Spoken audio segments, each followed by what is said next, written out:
Assalomu alaykum. Vaalaykum assalom. Tashakkur suhbat uchun, rozi bo'lganingizga uchun rahmat, ko'pdan ko'p rahmat. Biz hozir kitobingizni o'qiyapmiz. Shu Sardor Salim tarjima qilgan O'zbekiston tavalludi nomli kitob. Bilasizmi, bu kitob o'qiganda puzzle boshqacha yig'ildi ko'p hollarda. Shundoq ham biz bilgan faktlar, tasavvurlar, lekin umuman biz bilmagan narsalar bilan qo'shilishib bir qanaqadir bir juda qiziq puzzle hosil bo'ldi. O'shaning uchun men ko'pchilikka shu tavsiya qilib boryapman shu kitobni. Ayniqsa mana shu jadidizm mavzusida. Endi hozir bir nechta savollar bor. Men o'ylab qo'ygan edim, lekin suhbat davomida ya'ni boshqa savollar yoki o'zgarishi mumkin yoki boshqa savol paydo bo'lishi mumkin. Endi mana shu birinchi savolim, bir tayyorlab qo'ygan savolim, mana shu tarixchi sifatida emas, balkim historiograf deydi, historiosofizm nuqtai nazaridan qaraydigan bo'lsak, shu jadid obrazini, siymosini qanday sintez bo'lgan siymosini qanday tasavvur qilgan bo'lardingiz? Ifodalagan bo'lardingiz, tasavvur emas, qanday so'zlar bilan, ta'rif bilan? I think the Jadids were very much a product of their time, where they were faced with these questions of why have we been colonized and what is the answer to that? And that the answers that they found required some sort of synthesis of their own heritage, especially of Islam, and of the modern world. In that sense, they are part of a pretty broad phenomenon in all that you see in all Muslim societies. The need to answer these questions by coming up with new kinds of synthesis. There were others who argued that there's really no crisis, there's no problem, we should just go on existing as we are. There were some others, a small number, who for whom the answer was in completely disassociating with the past and adopting European, not just methods, but also culture. So for the Jadids, it was this, what makes them Jadids is this attempt at reconciling Islam with what they call the needs of the age. And the needs of the age was for them acquiring modern education and the skills that would allow them, their society, to function and succeed in the modern world. And for that, I think the key thing there was the appropriation of the idea of progress as continuous change and of elements of modernity, for which I think a new interpretation of Islam was needed, and the Jadids were part of this wide strain of Muslim thought around the world that was working in that direction. Okay. Keyingi savolim, tarix nuqtai nazaridan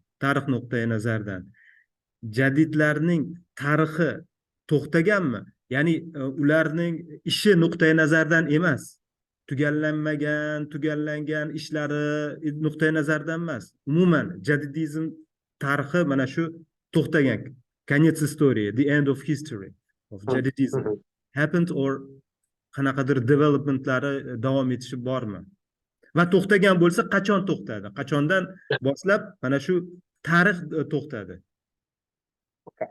Well, I think that I can sort of make 2 points here. That in some ways, specifically for the Jadids, in some ways, Jadidism did come to some sort of an end in the 1930s when the Soviet government and the NKVD massacred most of them, and the conditions in which they existed were transformed drastically. So that's one way of answering that question. The other thing I would say is that the conditions in which Jadidism arose, which was an answer to colonialism and an attempt at advocating the adoption of modern knowledge and modern education. I think some of those conditions no longer exist. In Uzbekistan, all of the Muslim world is independent. Sovereignty, colonialism is not a factor except in perhaps a much more abstract fashion. And I think, again, the general levels of education are, much higher. So those issues don't really exist anymore. But the basic question of reconciling Islam with modernity is still very much with us. Okay. And in that sense, I would say that the history of Jadidism is still very much with us. And I think in the wider Muslim world, those questions have always been there. In Central Asia and other Muslim societies of the former Soviet Union, there was a period of 40 or 50 years when those debates were really squelched, or at the very least pushed underground, but they have returned with independence. So in that sense, I think Jadidism is very much still relevant. Relevant. Okay. No, it is relevant. Keyingi savolim. Tasavvur qiling, deylik 50-60 yildan keyingi siz tarixchisiz. Siz o'sha tarixchisi 50-60 yil o'tdi.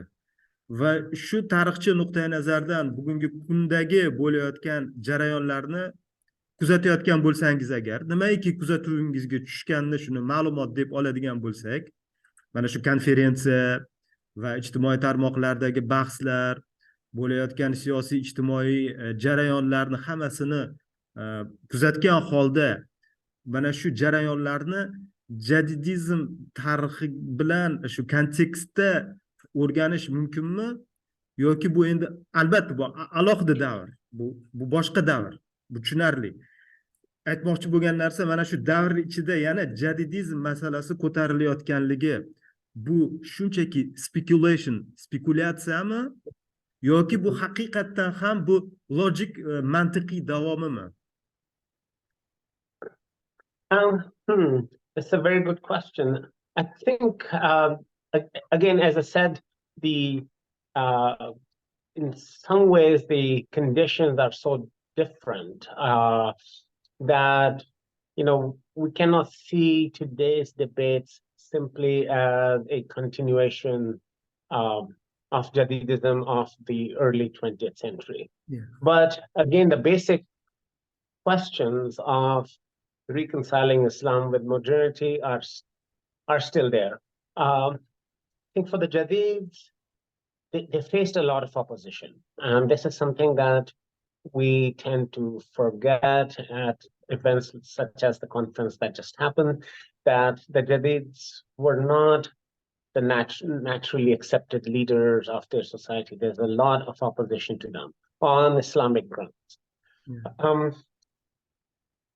And basically their opponents argued that we don't need this kind of radical change, radical transformation, the adoption of new ideas. I think today the spectrum, there is not just one single source of opposition. There's a much broader spectrum of views on Islam, and especially in Central Asia, more than perhaps in some other Muslim countries, where you have, there are purely secular answers to this as well, that Islam should become part of one's private life, but it should not really have any major role to play in society. Mhm. There are, so I think there are more gradations today in that debate over the place of Islam in society than there were in the case of the Jadids in the early 20th century, and the fact that now there is an Uzbek state. Rather than, so Jadidism is not just a reaction to colonial rule, that, and you know, an Uzbek state that is inhabited by Muslims and has a position of its own on the place of Islam in society. That makes things a lot more complicated today than they were. Also, the flows of information are such that the Jadids emerged really in the age of the telegraph and the newspaper, and they were completely connected with other parts of the Muslim world. But those connections are just so much more massive today. And that these international and interregional flows of information, of Islamic ideas, of Islamic interpretations, are of a different order than they were before. Bu masalada Islamic interpretation masalasida bir qiziq holat kuzatilyapti. Jadidlar masalasini kun tartibiga shu ijtimoiy tarmoqlarda muhokama qilganda xuddi o'sha zamondagi bahslar rollariga o'tib qolayotganligini ko'ryapmiz. Nimani nazarda tutyapman? Bu qadimchilik, o'sha jadidlarga oppozitsiya bo'lgan, ya'ni muxolif bo'lgan qadimchilik an'anasi nuqtai nazardan jadidlar islomga qarshi bo'lishgan. Jadidlar murtad, kofir, ularning shunaqalari bo'lgan. Ular islomni reformatsiya qilishmoqchi bo'lishgan, hattoki agar dindor bo'lgan taqdirda ham. Bu xuddi shu ayblovlar o'sha zamonda bo'lgan. Agar shu kitoblardan ko'ryapman, xuddi shu bahsni hozir ham yana chiqyapti. Mana hozir Abdulla Qodiriy haqi masalasi bo'yicha xuddi nima deydi, copy and paste. Va jadidlarga endi holatiga qaraydigan bo'lsak, jadidchilik tarafdorlarida ham bo'linish bor. Bir bo'linish jadidizm, agar aytilsaki jadidlar yakunlanmagan ishini davom etish masala bo'lsa, ular yakunlangan narsa bu total sekularizm edi. Dinni butkul surib tashlash. Dindor bo'lsa uyida dindorligini qilsin, namozini o'qisin, lekin ijtimoiy ishlarga, boshqa siyosiy ishlarga aralashtirmasin degan keskin sekular shunaqa bir toifa bor va bular ham jadidlikni yoqlashadi. Va boshqa jadidlar bor, yo'q, shu jadidlarning ichida ulamolar ham bo'lgan. Yana ulamo so'zida ham ko'p speculation bor. Shu tarixiy kitoblarda ulamolar jadidlarga qarshi kurashdi degan iboralar bilan keladi sizning kitobingizda va boshqa hamkasblaringizning kitobida. Va shunaqa tasavvur bo'ladiki, qadimchilar bu diniy ulamolar, jadidlar esa butkul dindan tashqari odamlar. Aslida mana misol uchun Xivaning anaqa yosh xivachilikni eng kattasi Qozi Kalon Shayxul Islom bo'lgan. Bu faktlarga qarasak unday emas. Yana demakki ko'pincha mana shu shablonlar, mana shu klishelar orqali o'sha vaqtdagi klishelar hozir ham davom etib kelyapti va shunchaki qandaydir bir akademik bahs emas, qanaqadir bir xavotirli bo'lyapti. Ya'ni qadimchilar qo'rqib ketishyapti, jadidlar ustun kelib qadimchilikni chetga surib qo'yadi va sekulyarlar qo'rqib ketishyapti, jadidlik nomidan qadimchilikni olib kelib bizni chetga surishyapti degan bu real og'riq xavotirlar va shunaqa bahslarga olib kelyapti. Bu qandaydir bir intellektual bahs emas. Bu real qo'rquv va bu qo'rquv albatta hokimiyat pog'onalarida, etajlarida o'z ta'sirini aks etyapti. Mana shu bu holat. Endi bu uzr, savolimga qanaqadir bir debocha edi. Endi savolim nimadan iborat? hozirgi hokimiyat yuritayotgan siyosat ham mana shu tendensiyadan foydalanishdan nima maqsad ko'zlayapti sizni fikringizcha, agarki siz 50-30 yildan keyingi tarixchi nazari bilan qaraydigan bo'lsangiz?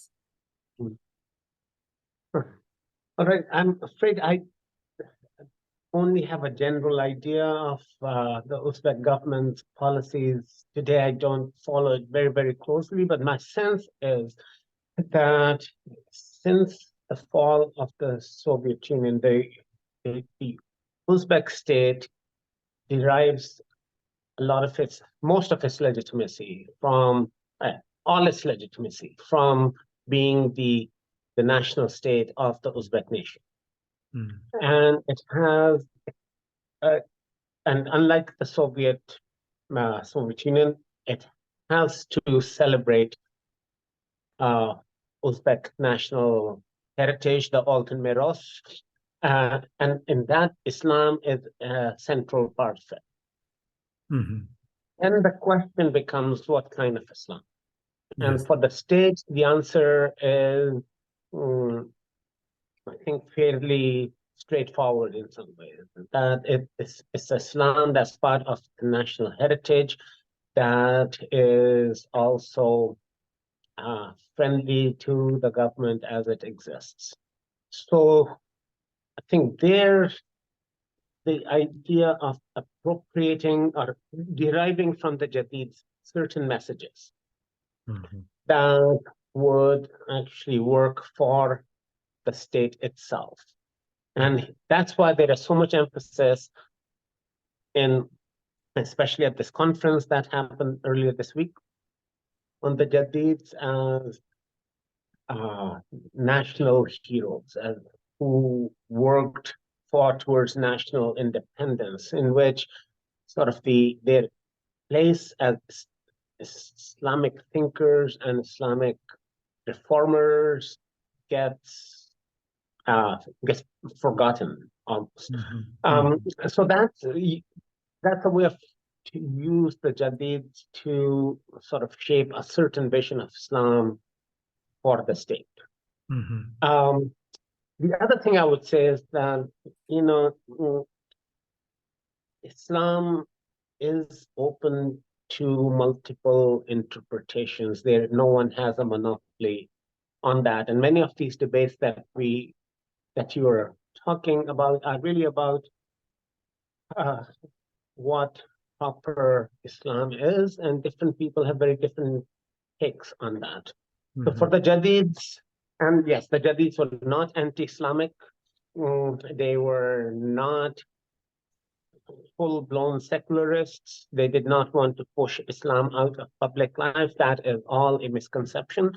If you read, it's not just the leader of the young Shibans, but Mahmoud Khoja Behboudi was a mufti. He had Islamic learning and so on and so forth. But so the Jadids were not anti-Islamic at all, but they had a certain interpretation of Islam that others disagreed with, and some of their harshest critics would say that yes, they had become murtad, they had become apostates.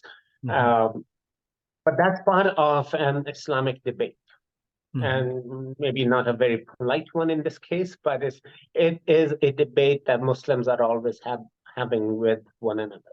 And so I think we have to keep that in mind as well.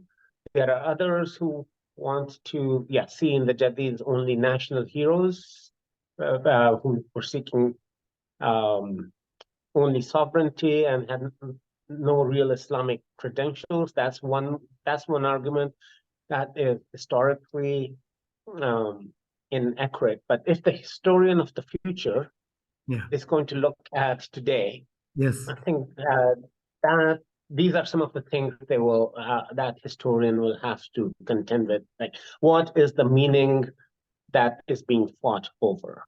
Does that make any sense? But today the debate is as much about what the Jadids meant to us. yes. And different people will take different positions. So the neo-Qadimchi will come up with, yes, and the neo-Jadids will say that we are really, we don't want to reject Islam, but we also need to make it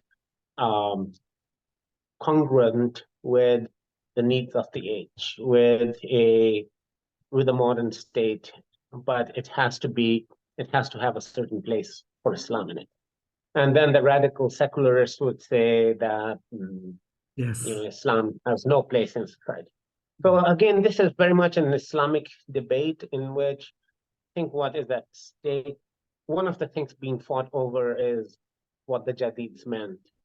And the conditions of that debate, however, are in the here and now, in the 2020s. Xo'p, yana savolim bor, agar vaqt bormi, ozgina vaqt bormi? Okay. Sure. Yes. Tasavvur qiling, kimdir yosh tarixchi shu jadidizm mavzusiga kirishmoqchi, tadqiqotchi, jiddiy ravishda, seriously. Siz unga nima tavsiya qilgan bo'lardingiz? Qaysi jadidlik bilan bog'liq bo'lgan qaysi jihatlar, aspektlar ochilmay qolgan? O'zining tadqiqotchisini, kashfiyotchisini poylab yotibdi va bu nihoyat jadidchilikni namoyon qilish uchun, ko'rsatish uchun muhim bir jihat bo'lar edi bu. Nima tavsiya qilgan bo'lardingiz? Well, I would suggest that we start with reading the works of the Jadids themselves in the original, and then to understand the context in which they were writing. And I think those two things are absolutely crucial, that to understand the historical context in which they were writing, which was one of colonialism and seeking to advance Central Asian society in some ways to keep it from.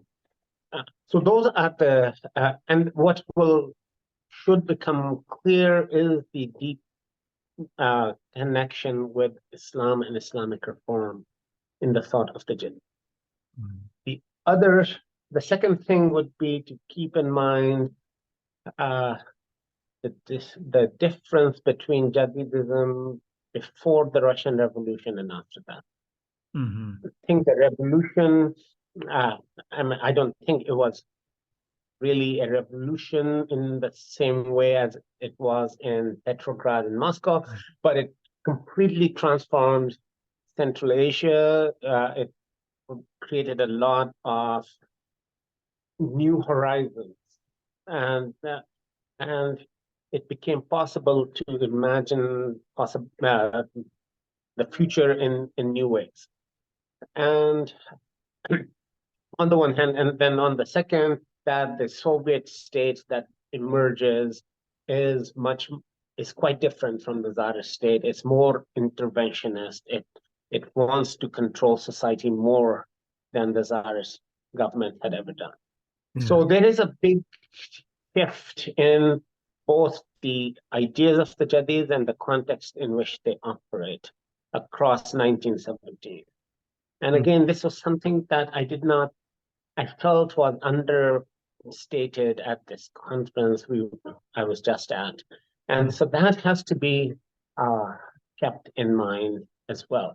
In terms of what questions remain, I think the questions are out there. It's a debate on, how to see the Jadids, whether as primarily a movement for cultural and religious reform or one for politics and national sovereignty.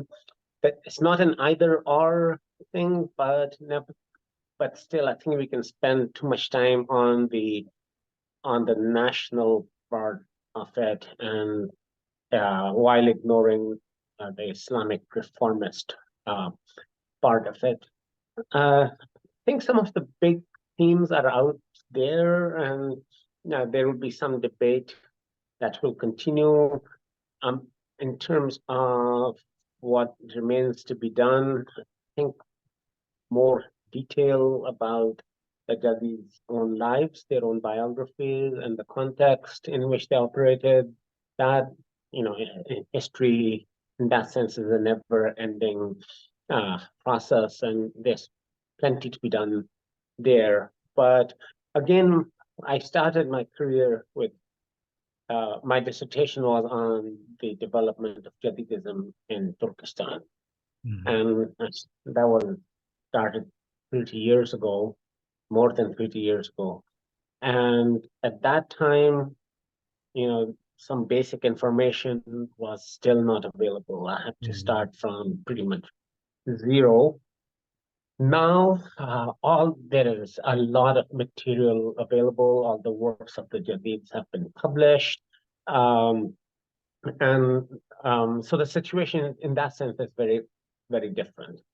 And so a young historian starting on Jadidism today will have much richer resources to work with. Bu masalada menda bir fikr paydo bo'ldi va shu narsani izohlashingizni istardim. Jadidlarning kontrpartlari haqida, ya'ni ularga qarshi turgan.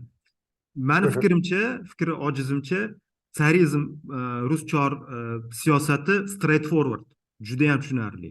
Kolonial, samadержавие, impercha, shu Pyotr bir qurgan vertikal, tushunarli. Lekin bolsheviklar esa top down approach, bu yangi muhit bilan ular bilishmagan qanday muomala qilish, hamisha ham bilaverishmagan.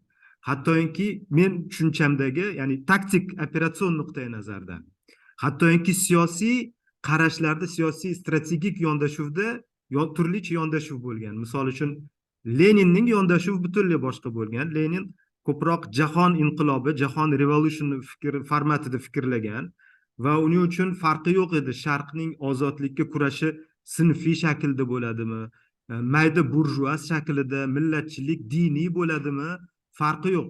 Chunki baribir Sharq uning o'sha marksist, klassik marksist nuqtai nazardan Sharq bu hali sanoat inqilobi, sanoat revolyutsiyasi ro'y bergan joy emas.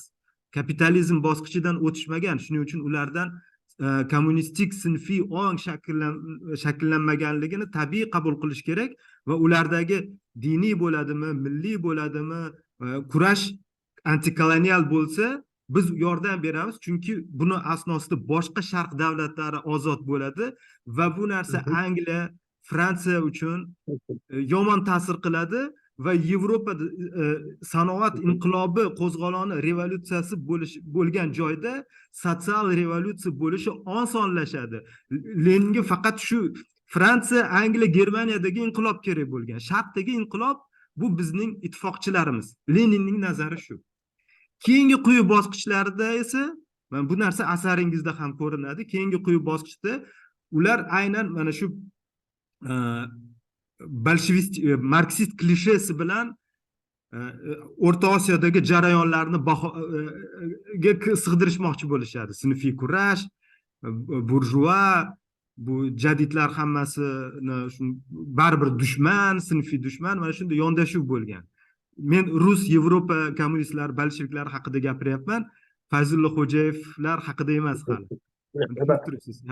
Va ulardagi yondashuv o'zgacha bo'lgan va bu narsa misol uchun Stalinda bo'lgan. Lenin bu haqda 23-yilda yozilgan, Ozarbayjonda bu masalada janjal bo'lganda qattiq xatlari bor. Bu narsada shu rus bolsheviklarini, yevropalik bolsheviklarini shovinizmda ayblagan. Leninning o'zi rus shovinizm Держи морды qattiq gaplarni aytganki, sizlar ayblayapsizlar turkistonliklar, o'sha Sharqdagi odamlarni mayda burjualikda ayblayapsizlar, o'zingiz marksistligingizni unutib, velikoderjavniy imperchi bo'lib turganligingizni sezmayapsizlar deydi Leninning o'zi.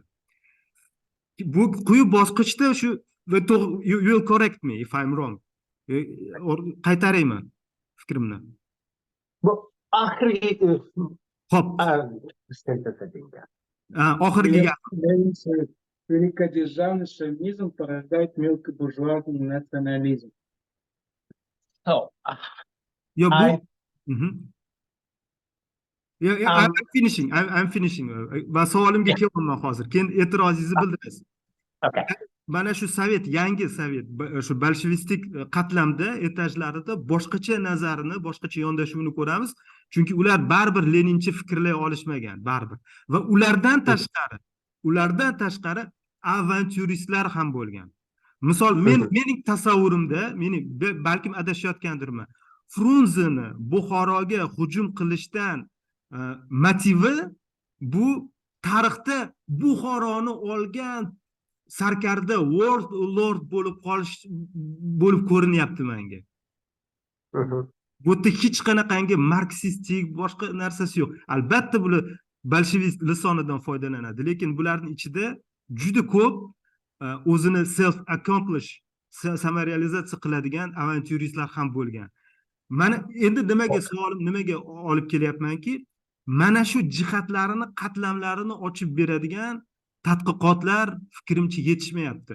Sizning kitobingizda bor bu narsa, lekin buni yana chuqurroq ochib berish kerak. Chunki bizda hozirgi kunda o'sha bolshevistik shu sovetlarning siyosati haqida nihoyatda primitiv tasavvur bor. Nihoyatda primitivlashgan tasavvur bor. Men o'sha primitiv tasavvurni to'g'rilamaguncha bizning shu jadid shu O'zbekiston davlatchiligini tiklagan odamlarning siz aytib o'tgan kontekstini biz anglay olmaymiz to'laqonligicha.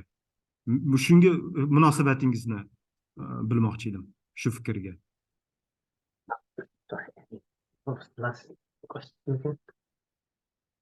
Qaytarib oling, savolim o'sha sovet bolshevik siyosatining o'zgarishi va ulardagi shu etajlarda, qatlamlardagi ziddiyatlar, kontroversiyalar va u yerdagi jarayonlarni, o'zgarishlarni tushunmasdan turib, o'sha vaqtdagi jadidlar va o'sha vaqtdagi o'zbek davlat asoschi otalarining qilayotgan ishlari va kurashlarining kontekstini biz to'laligicha tushuna olmaymiz degan fikrdaman. Shunga munosabat. Yes, no, I agree with everything you said. This was a very complex period that we still need to understand and analyze better. I would say a couple of things. That I think the Bolsheviks' interest in sort of revolutionizing the East as a way of bringing about revolution in Europe, that was very, very central to their strategy between 1918 and maybe 1922 or 23. After that, it gets pushed to the back. Yes. They're not that interested. So it's that short period at the very beginning that we can say that those considerations were the most central. And after that, I think other priorities took over, and the sort of ruling over the Soviet Union, over Soviet territory itself, integrating it into a single political system that became much more important. Economic factors, you mean the economic and administrative and political factors rather than the international ones. So that was sort of a short-lived period, after which I think other considerations took center stage. By that time also Lenin was not had his stroke and he was no longer a factor. So that is one thing I would say. Analytically, we should also say that, yes, that Bolshevism or Marxism are not single monolithic things. And I think, from within the Marxist tradition, the Bolsheviks always had lots of critics who thought that the Bolsheviks are not, and their interpretation of Marxism is completely wrong or problematic. So, and second, that the Bolsheviks, when they were ruling the state, were not simply just implementing a pre-made program and a pre-made ideological program. They had an idea of what they wanted to achieve, but they had no idea how to get there. There was no blueprint. There was no pre-made plan, and everything had to be invented as they went along. So it's best not to think of the Bolsheviks as only Marxists. That yes, of course, they took their Marxism very seriously as they understood it. But there was more to running the Soviet state than just that. And I think that applies also to Central Asian communists, those who joined the party. Just the fact that they joined the party does not mean that they became just pure Bolshevik. They had their own ideas of what Bolshevism should do for them and for their society. And often Russian Bolsheviks thought that the Central Asians were not ideologically sound or not ideologically pure, and that was one reason why they were, initially sometimes expelled from the party, and then later in the 1930s, many of them were purged But the question, I think we have to ask, why did Central Asians, why did Uzbeks join the Communist Party? And what did they think it was supposed to do for them? And that question is something that we haven't really asked very well, because as I said, our understanding of Bolshevism can be very primitive, that, if someone joined the party, they joined the party. Whereas we need to ask, and I mean, the more extreme case is perhaps Faizullah Hujjaj, who was a young Bukharan when Frunze in his adventurism conquered Bukhara. They needed someone to put a government in place. So the young Bukharans were renamed the Bukharan Communist Party overnight. So we have to ask, does that mean they all became complete Bolsheviks and Marxists? It was opportunism, like a polytechnology. It was. Right. No. So to say that Faizullah Hujjaj was a communist, we need to ask, what did that mean to him? And I think those are questions. I'm working on something on those lines, but I can say that these questions have never really been properly asked by historians. O'sha kitobingizda ham, shu O'zbekiston tavalludi kitobingizda aytgansizki, shu yangi islohotchilar, shu turkistonlik milliy islohotchilarda, islohot deyish ham uncha to'g'ri emas, builder, ya'ni quruvchilarda sotsializm haqida bir tasavvur bo'lmagan deb yozgansiz. Mavhumligicha qolgan, abstrakt qolgan deb yozgansiz. Chunki sotsializm o'zi, so'zining o'zi juda ham abstrakt. Sotsializm birovga aytsa, qaysi ma'noda sotsializm? National socialism hozirgi kunda yoki Skandinavian, yoki bu Shimoliy Koreya, yoki bu China, Xitoymi? Qanaqa sotsializm? O'zi so'zining o'zi mavhum va bu tushunarli. Menimcha bulardan ya'ni konkretikani kutish menimcha uncha to'g'ri bo'lmasdi. Lekin siz menga juda qiziq ko'rindi shu joylari, ya'ni ularning lisoniga e'tibor berganligingiz, ya'ni diskursiga. Ular o'zini bolshevik deb nomladi, o'zini kommunist deb nomladi. Hattoki eng keskin so'lchi Akmal Ikromov ham o'zini chin kommunist deb hisoblaganda ham, Fayzullo Xo'jayevning opponenti bo'lgan holda ham ularni umumiylashtiruvchi narsa nation building bo'lib qoldi. Ya'ni qandaydir bir mavhum jahonda kommunizmning g'alabasi emas. Chunki state, lekin kommunistlar uchun ham state bu, davlat bu vosita edi. Vaqtinchalik vosita, chunki davlat keyinchalik yo'q bo'lib ketadigan. Jahonda boshqa davlatlarda, rivojlangan davlatlarda inqilob bo'lmaguncha sovetlarning o'zini davlati bo'ladi degan g'oya.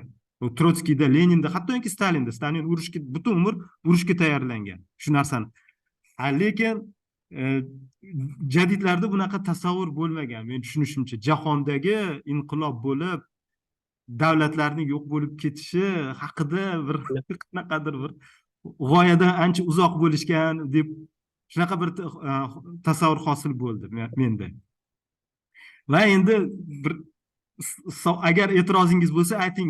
Men hozir o'zimni sizning shogirdingiz sifatida o'qiganimni aytib beryapmanki, agar noto'g'ri tushungan bo'lsam to'g'rilab qo'yishingiz uchun. Yana bir savol, yana o'sha eksperimentga qaytamiz, xayoliy eksperimentga. 50-60 yil yoki 100 yil vaqt o'tdi. Siz tarixchisiz va mana shu yerda jadidlar tarixidan so'ng va undan sovet tarixidan so'ng post sovet davrida neojadidizm degan harakat boshlandi. Buni bilasiz, lekin detallarini bilmaysiz. Eksperiment bu, xayoliy. Shunda tadqiqotchi sifatida siz qanday savollarni qo'ygan bo'lardingiz shu neojadidizm haqida? Siz eshitgansiz shu so'zni, lekin siz nimaligini bilmaysiz. Va tarixchi sifatida bu ishga kirishdingiz. I think I will have to ask, what their desires were, what context they were working in, and what was the intellectual landscape that they were a part of? Who were their opponents? Who were the other people? What other options are there? I think that would be the set of questions to start with. Okay, başta bitta savol. Yeah, bemalol, bering. But if you deduce from the name, and you suppose that those neo-jadids are followers of jadid, what do you think their ideas would be?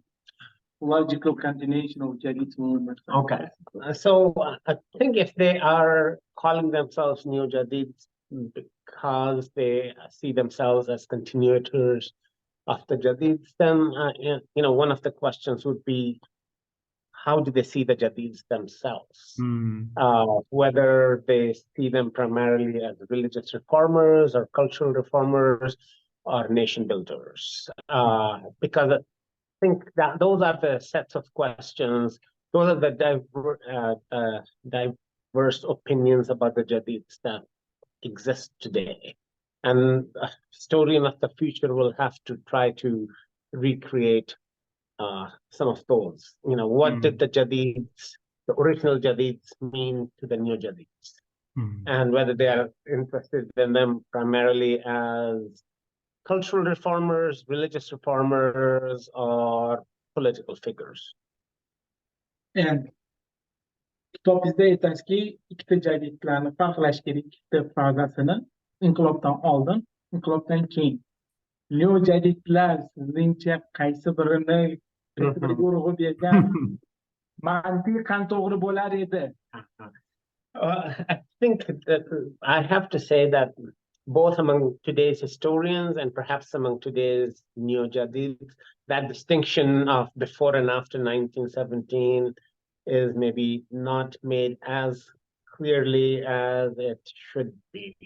That I think when Mahmoud Khoja Behboudi and Munawwar Qari were making their arguments in 1910 or 12 or 13, the situation, the context was quite different from when someone like Faizullah Hujaib or Abdurrauf Fitrat after the revolution were making their arguments in, say, 1923. I think those situations are very, very different, and we don't always make that distinction as clearly as we should. Because Jadidism itself was not stable. It changed quite dramatically especially after 1917.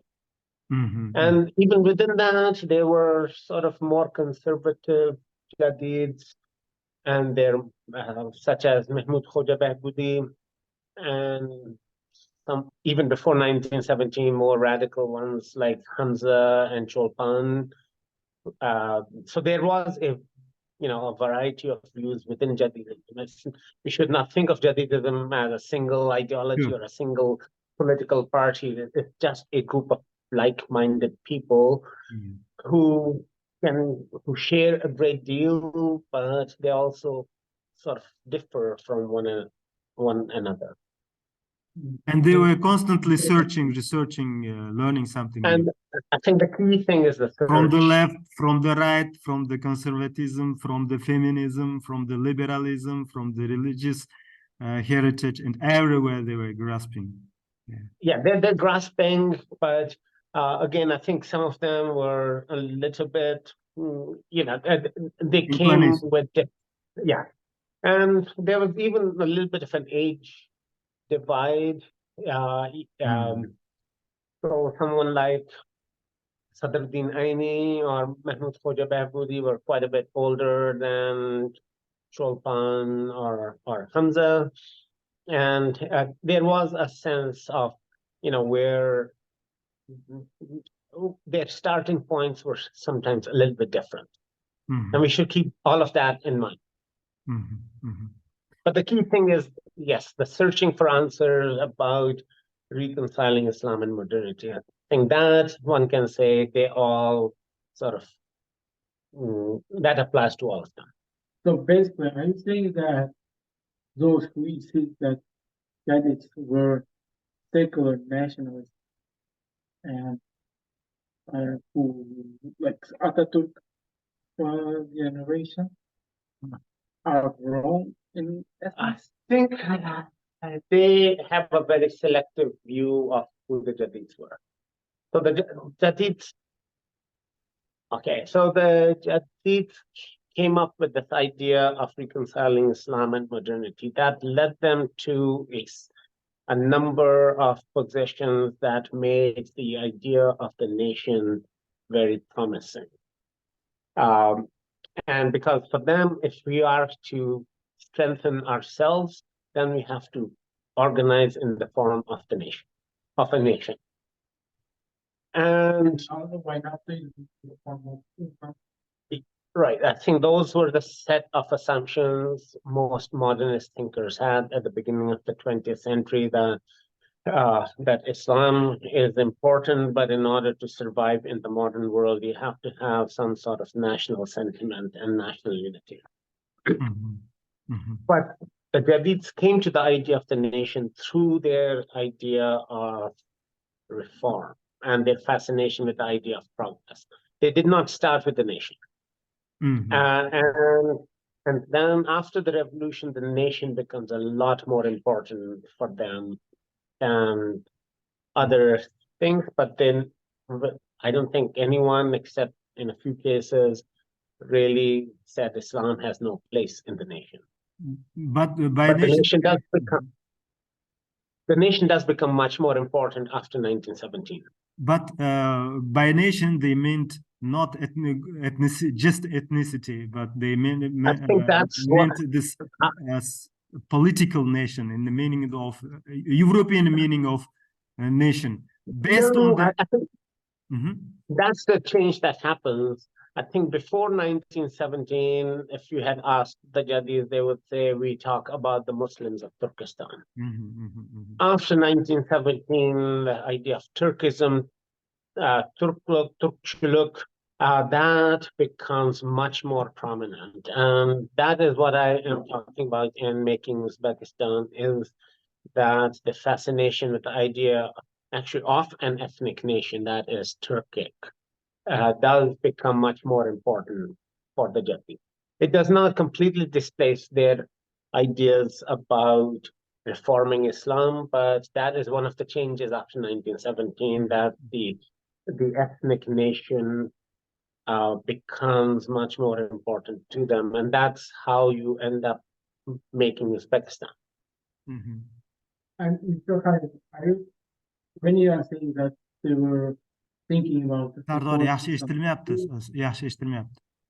I cannot hear. When you are saying that Jadids were thinking about reforming Islam, are you implying that they were thinking about reforming their assumptions of Islam, or they were reforming some Islamic tenets just to fit it to the modern age?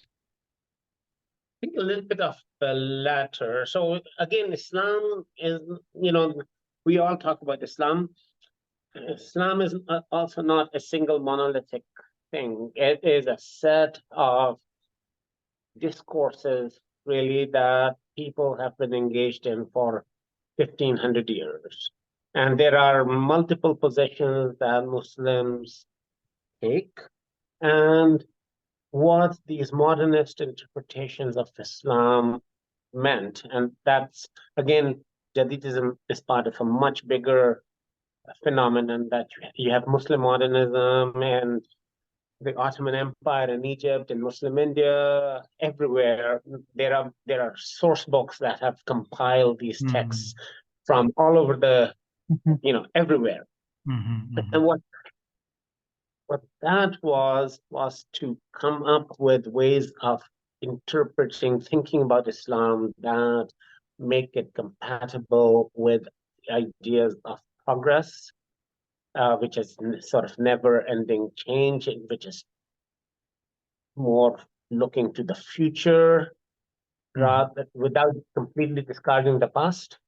So that is what Muslim modernism was. It meant that you know Islam differently. You learn it from texts, and the ideal that everyone should have direct access to the scriptural basis of Islam, rather than asking their ishan or their peer.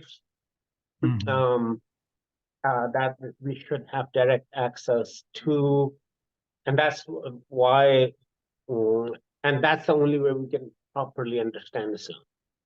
There was this whole discourse of that Islam is full of khurafat, the sasatalar, it's corrupted, and that has to be cleansed of it. There are all sorts of practices that they were against, visiting mazars,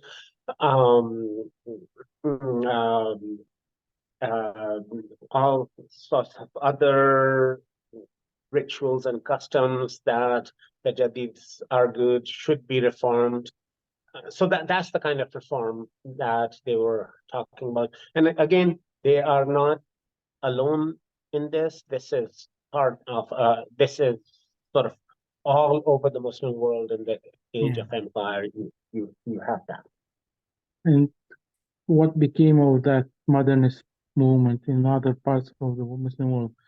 We know what happened to Jadids in Soviet parts of the world, but I think there are, again, they went in different ways in other parts and of the Muslim world, often depending on the context. As a historian, I can only talk about different specific contexts, but generally speaking, the idea of reconciling modernity and Islam, I think that's still with us, but people took different forms. I think in other states that became independent after the First World War, and especially after the Second World War, some of the modernists became state-centric,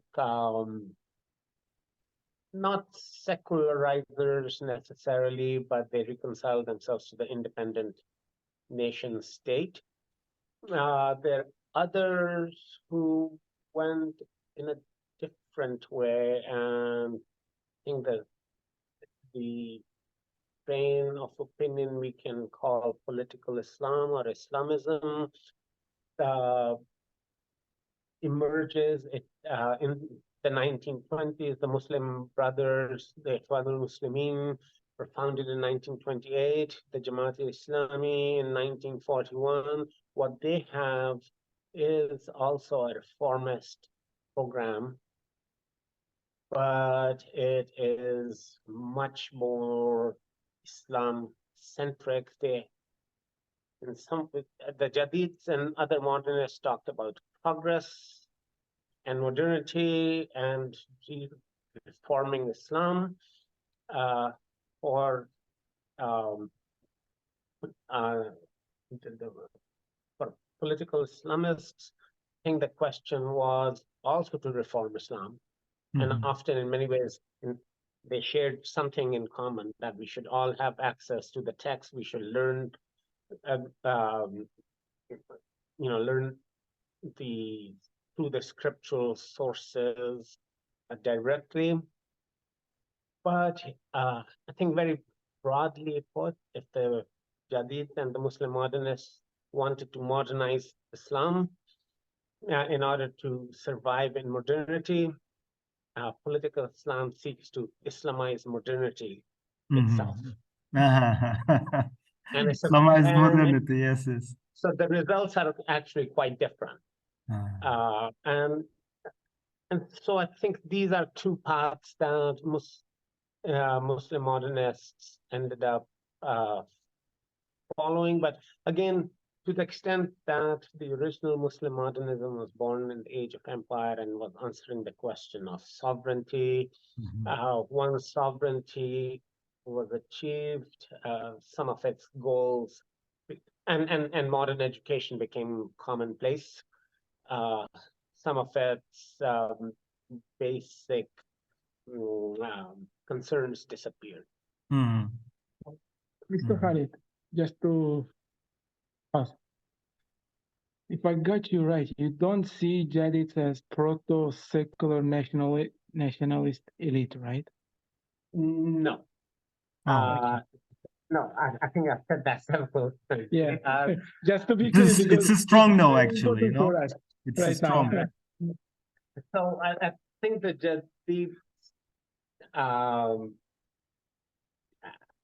in some ways, Turkestani Jadids didn't really have time to think about some of these things very much. The revolution happened when the whole movement was maybe 15 years old. So some of these big questions hadn't really come up, but no, they were rooted in a plan to reform Islam. They did not want to push Islam out of society. I see. Qo'pol bir analogiya qiyos qiladigan bo'lsak, arab olami bilan basitlarni biz shu Ixvonul Muslim davomchilari demaymiz-ku. Yoki adashyapmanmi? Ular ham shu bas arab sotsialistik panarab sotsialistik harakati Misrda, Iroqda, Suriyada bo'lgan dunyoviy arab davlatchiligi va ularning muqobilida shu Ixvonul Muslimin boshlagan shu siyosiy islom. Biz aytmaymiz-ku, bu dunyoviy ba'sist yo'nalishi Ixvonul Muslimindan shu Jamoliddin Afg'oniy yoki Abduhdan kelib chiqqan deya olmaymiz-ku, bu noto'g'ri bo'lardi. Yoki adashyapmanmi, yoki ularning ildizi birmi? Bu nimaga aytyapmanki, Sardor hozir aytdilarki, mana Sardor bu bekorga bu savolni ko'tarmadilar, chunki hozirgi bizning jamiyatimizda bahs ketyaptiki, shunday qarash bor, balkim unda asosi bordir, balkim shunday qarash borki, hozirgi O'zbekiston shu keskin sekulyar, Fransiya misolidagi Amerika, AQSh emas, Amerika Qo'shma Shtatlari emas, aynan shu Fransiyaga o'xshagan sekulyar davlatchiligi, o'zbek davlatchiligining ildizi jadidizmga boradi deydi. Bu xuddi shu gap nimaga o'xshaydi? Go'yoki shu Misrdagi, Iroqdagi ba'sistlar, Ba'as partiyasi go'yoki Ixvonul Muslimindan kelib chiqqandi degandek absurd gapga o'xshaydi. Lekin albatta men adashayotgan bo'lishim mumkin, qaysidir jihatda. I think the current Uzbek statehood is really very much a product, is a successor of Soviet Union. And I think that, so it's the secularism, it's more like the French or the Turkish models, yes, but really its source is in the Soviet Union, not in the Jadid. There were, so the Ba'ath and the various Arab socialist regimes They were also overtly secular in that they wanted to push, not give Islam a central place in public life, which was to be dominated by the nation, and an idea of socialism, which was sort of national and developmental and perhaps anti-colonial. And here again, I think the Soviet Union was a prominent model for sort of these kinds of regimes in the middle of the 20th century. That this is an alternative way of organizing national society and safeguarding national independence by mobilizing society around goals in which Islam is not central. And part of it was to also push back against domestic forces such as the Muslim Brothers, to marginalize Islam-based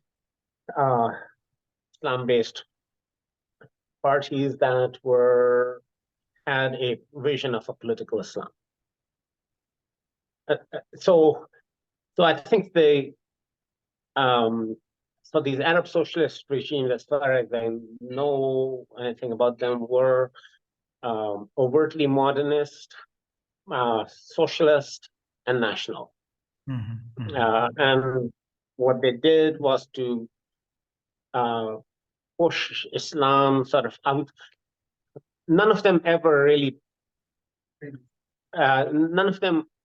attempted to do what the Soviets did to Islam, which is to completely exclude it. That never really happened anywhere in the Middle East or in any other Muslim society outside the Soviet Union, except Eastern Turkestan on the one hand and maybe Albania on the other. But otherwise, nowhere was this total war on Islam launched. But what these Arab socialist regimes did do was to try to, push it away from the center and to bring it under some sort of control. Okay. Yana endi bir savol, tarixchilik masalasida. Tarix professionalizmi. O'zim men tarixchi emasman. Sardor ham tushunishimcha tarixchi emas. Lekin tarixchilikdagi ba'zi bir tarixchilardagi bor xususiyat bu hyperkritisizm. Hozirgi biz kuzatayotgan tarixchilarda misol keltiraman, just instance. Misol uchun bilasizmi deydi tarixchi, X tarixchi kimdir? Jadidlar butkul ateist bo'lgan deydida va qaysidir yozgan maqolasini yoki xatini keltiradi. Yoki jadidlar to'laqonli bolshevik bo'lgan, mana ular bolshevik ritorikasini aytgan. Yoki jadid bu to'laqonli modernist bo'lgan, ya'ni traditsiyalarni, an'analarni chetga dinni surib tashlagan, chunki u eng oxirgi moda bo'yicha kiyingan. Fayzulla Xo'jayev misol uchun. Ya'ni bir jadidchilik haqidagi ma'lum bir tasavvurlar, kompleks tasavvurlar bor va kompleks tasavvurlarga nisbatan ba'zi bir artefakt, tarixiy faktlar bilan uradiki, parchalashga harakat qiladiki, ularni mana shu tasavvurni parchalab tashlashga. Ya'ni qandaydir bir fosh qilish, busting, myth busters. They try to bust the myths about the whatever, Jadidism or the Uzbekistan state building, whatever. Va biz mana shunday yondashuv albatta appealing yoshlar uchun. Appealing, qiziqarli, wow, bunaqa ekan, aslida bular bunday ekan degan yoki yana shunaqa bir tasavvur, bular Sovet davlatida ishlagan, demak ular Stalinga xizmat qilgan. Mana shunaqangi statementlar aytiladi va bu professional tarixchi nuqtai nazardan, bu qandaydir publitsist yoki bu qandaydir bir oddiy shu o'rganib yurgan odamni emas, balki mana shu tarixchi nuqtai nazardan. Meni fikrimcha, men adashayotgan bo'lishim mumkin, siz meni to'g'rilaysiz. Professional tarixchilikda bu professional kasallik bu. Bu har bir professionda kasallik bor, o'ziga xos kasallik bor. Bu narsani tarixchilarning o'zi davolash kerak. qachonki professional etikani saqlab, bir-birini tanqid qilmay, kritika qilmay, indamay o'tib ketaversa, mana shunday wrong narrativlar, xato narrativlar kirib qoladi va tarixni noto'g'ri tushunish. Chunki siz asaringizda ham ko'rinadi, mana siz o'zingiz ham aytyapsiz va boshqa tarixchilarda ham kontekst muhim. Kontekst muhim. Biz har bir yozilgan narsani face value dan olishimiz kerak emas. Kimni oldida yozgan, balkim tergovchining OGPU NKVDni oldida o'tirib yozgan xatidir u, balkim nimadir bo'lishi mumkin. Kontekst. Bu masalaga shu munosabatingizni so'ramoqchi edim, chunki bu hozir bizning mana shu ijtimoiy jadidlik masalasida, neo-jadidlik bahsida qo'zg'alayotgan bir og'riqli narsalardan va bu narsa yana ko'payib boradi deb o'ylayman. Savolim sizni your attitude to this hypercriticism. I'm not actually aware of any professional historians being so hypercritical.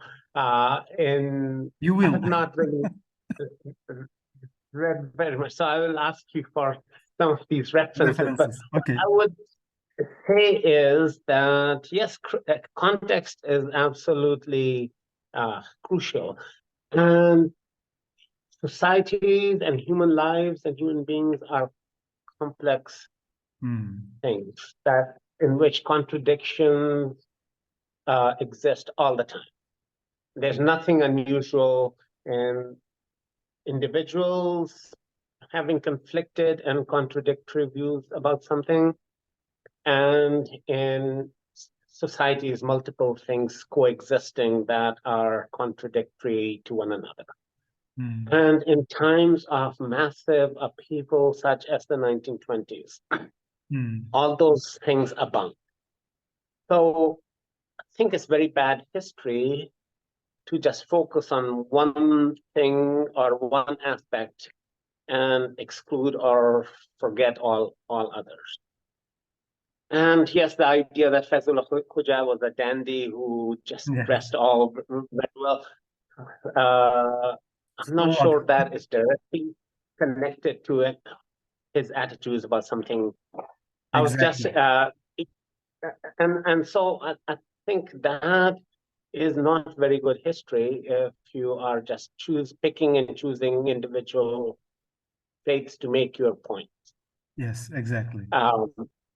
So, I mean, the context and complexity is there, and I think the task of the historian is really to portray societies and individuals as complex beings, rather than just pull out one thing and say, well, this proves everything. Yeah. Thank you. Thank you. Yeah. It might be a follow-up. It might be a follow-up to Jamshid Muslim's question, but if you said that JADIDS were Muslim modernist intellectuals, right? And then I guess you believe that Fitrat became an atheist later in his life, right?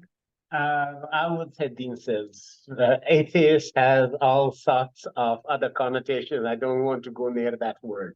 Okay, isn't the same word? Sort of same, yes, but I think it is maybe has all these other Soviet connotations that people find very problematic. Okay, so. But he lost his faith, perhaps, yes. Because he lost his faith. So he ceased to be a Jadid then, or what? No, that's the point of. So again, I'm not. Jadidism is not a party. Yes, exactly. It's not like the Communist Party where you have to all agree on everything before you get your butt billion. And so there can be all sorts of divisions, and some Jadids can go this way, some can go the other way. But again, yeah, I think that maybe the problem is with the term Jadid, that we use it a little too loosely, and we tend to give it a more fixed meaning than perhaps is necessary. And if you try to make the Jadids as a group into a group of either national heroes or something else, then we run into this problem of how to deal with diversity within the ranks and change over time. And again, I think human complexity, the complexity of individuals is something that we should always keep in mind. In my view, JADIDS as a whole, in a philosophical term, is a spirit which oriented to the radical transformation, which was inspired, initiated, and is inspired by Islam, by being Muslim, being oppressed Muslim, and trying to overcome this oppression. This is the main drive, even if Fitrat became an atheist, but this element was in him inside. Absolutely. Even I forgot I think it's Fitrat's the short story about the Novoiqis, the girl who makes the bread. And this is the girl who was oppressed when she was abused when she was young. And after some time, she became a member of Gen Soviet. And during one of the courts in the area of the masjid and the mosque, she was a judge, and she judges the same person who abused her. And he was caught by in other case, and she witnessed, the judge witnessed. And why am I telling this? The whole scene is the scene of the Qiyamah. The Qiyamah. The Fitrat says the Qiyamah starts when the oppressed becomes the judge. So maybe he was thinking about himself, the atheist, but in the spirit he's still Muslim. As the same Marx being an atheist, in the spirit he's a Christian, Messiah. He's saving the people. We're forgetting about this, about these plasts, about these floors, about the complexity. This is this is why I'm talking about the philosophy. I'm telling the Sardor and the young people to read the philosophy. You will understand many things. They say, no, we don't want to. Why this is full of I don't I will not use this word. Okay, this is my view, and this is my feeling. Maybe I'm wrong, but more I read about this, more I'm sure about this. No, I would agree with everything you just said, and that Fitrat, even when he criticizes Islam, he's using Islamic terms and Islamic categories. Another scene from your book, Mr. Khalid, from your book. Imagine the graveyard and the Yawm al-Eid, the Hayat Bayram, Yawm al-Eid. One part in the part of the graveyard, Gen Soviet making the demonstration against Paranji and telling the people, don't kiss these graveyard stones because they are anti-hygienic. Don't gather here. It's the graveyard.